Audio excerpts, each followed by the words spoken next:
Now see, there are different methods for the preparation of acids. That is one with the reaction of non-metal oxide with water, or the direct combination of an elements, oxidation. That means by various methods we can prepare the acids. See, but these are the two methods which are generally used for the preparation of the acids. See how? See, as you know that non-metal oxides are acidic in nature.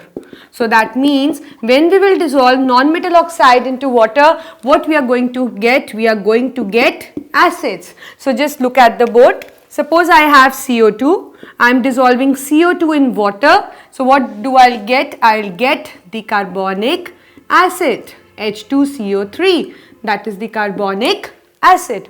Similarly, if I will dissolve this SO2 plus water, what I am going to get? I am going to get H2SO3, that is the sulfurous acid. And when I dissolve SO3 into water, what do I get? I get our king of chemicals, that is the sulfuric acid.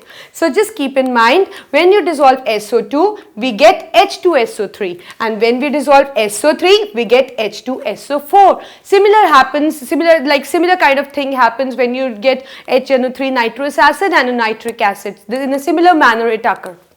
So this is the method how we can just form the acids, and as you can see, these all the sulfurous, sulfuric, nitric acid, these all are the strong acids. So this is the method by which we can prepare them. Second is by the direct combination. What we are getting?